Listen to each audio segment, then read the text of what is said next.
Hello there everybody, welcome back to another episode of Try New Things and another video in our greenhouse series. So if you've been watching our greenhouse series, you will know that we built this greenhouse a little over a year ago, mostly out of windows we got for free on Facebook Marketplace. And today I wanted to give you a 1-year review, talk a little bit about what I think we got right, and a little bit about what we plan to make it better for this year. So stay tuned, you're not going to want to miss it.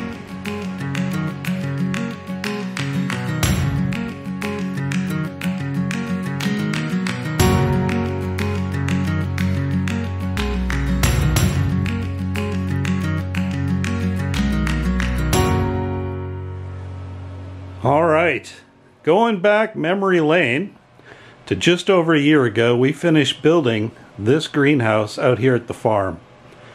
And I can tell you that this year, calendar year, we had a successful year in our first full year growing plants out here on the farm inside of our greenhouse. Now, the first thing I want to do is talk about some of the things we got right.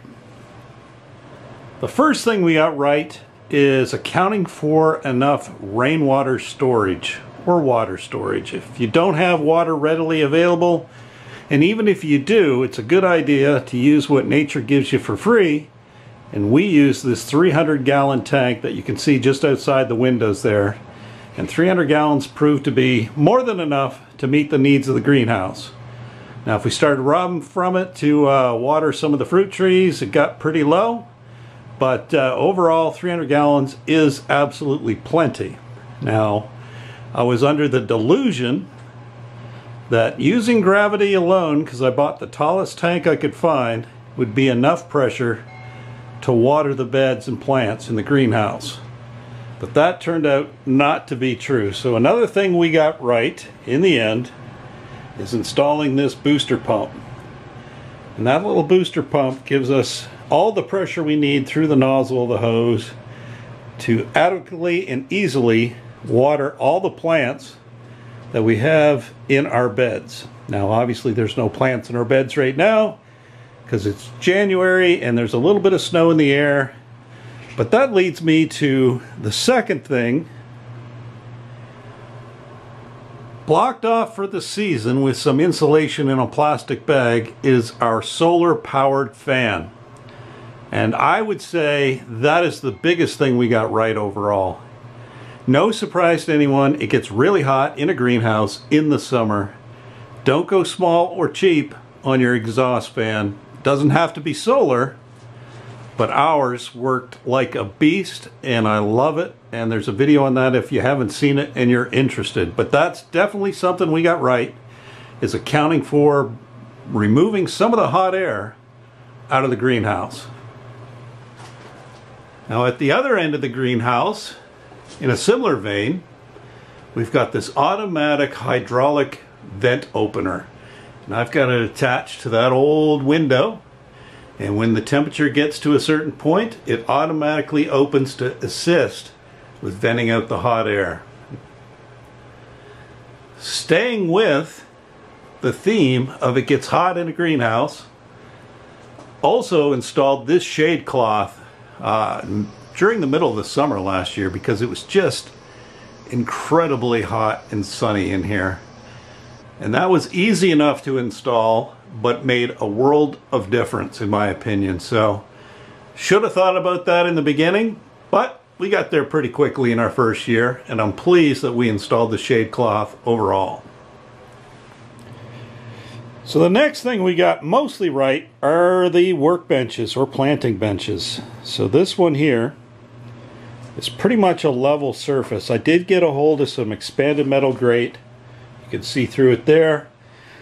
And made this particular workbench, which was great for sitting pots and planters and starting seeds on. It worked extremely well, but I'll come back to it in a second. And this one we built out of 3 halves of 55-gallon drums.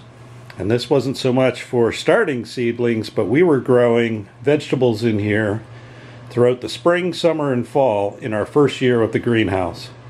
So they both worked really well as intended, but one fatal flaw, or not fatal, but definitely something I didn't think about, or overlooked. And again, the storage on the bottom comes in extremely handy on both of those.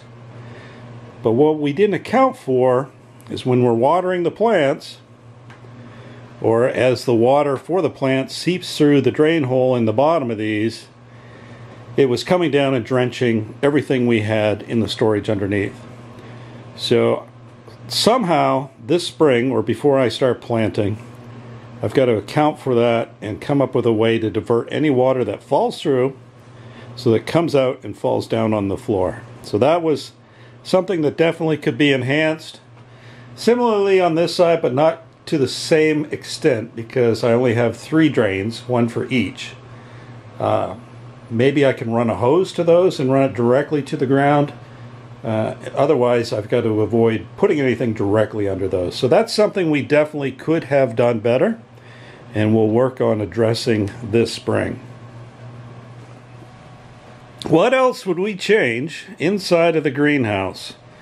Well, this may sound counterintuitive, and I thought it was a great idea at the time, I really did. But you can see here, we've got this nice love seat and an extra seat over here with the nice cushions on them.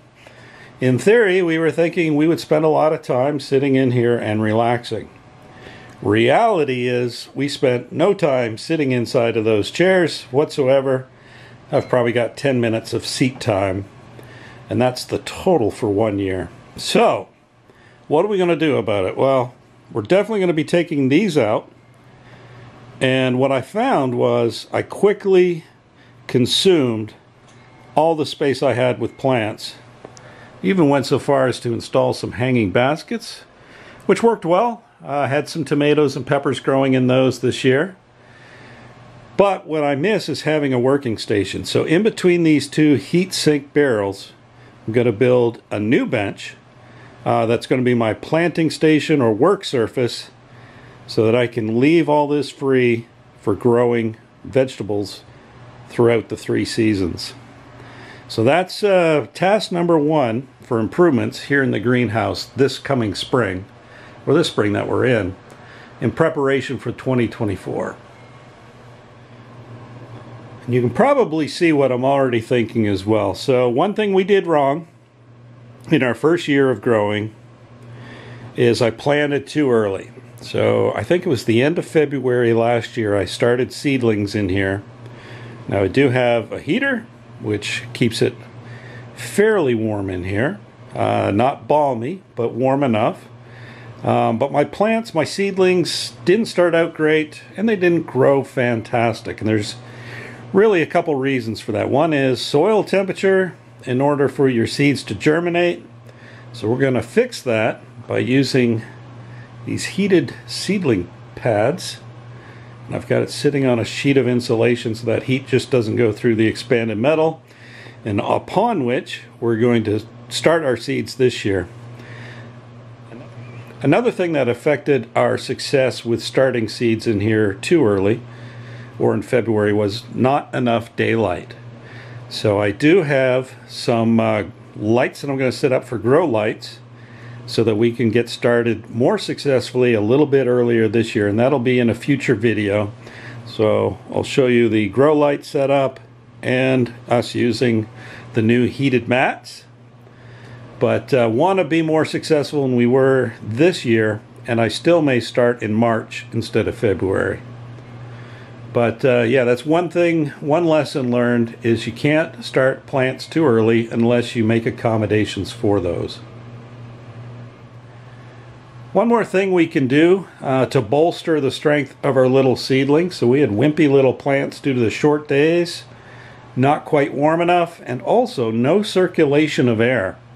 So out here at the farm, we're not here every day, so I don't leave the windows open to provide the breeze that the seedlings really need to harden up before I can get them outside when it gets warmer. So the other thing we're going to do, hopefully that will improve the success and strength of our seeds as we're growing them, our little plantlings, is put in a fan to circulate the air within the greenhouse. So we've already picked that up at a yard sale. That's going to be installed in a future video as well. But I just thought I would come out here today while I was out on the farm and talk about some of the lessons we've learned.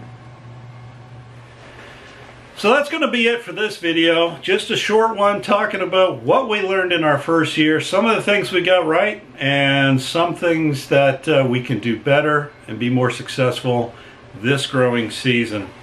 And I'm excited to bring that to you as well. So I'll make a couple different videos. One of my new working station over here, or planting station that we're going to build when I take out the furniture, which is going to give us more workspace, planting space. I'm pretty excited about that. But also setting up to be a little bit more successful with starting our seedlings with the heated mats, the grow lights, and air circulation using a fan. And then we'll see how that works out compared to how it worked out this spring. But I'll tell you what, we've had a ton of fun out here in the greenhouse in the last year.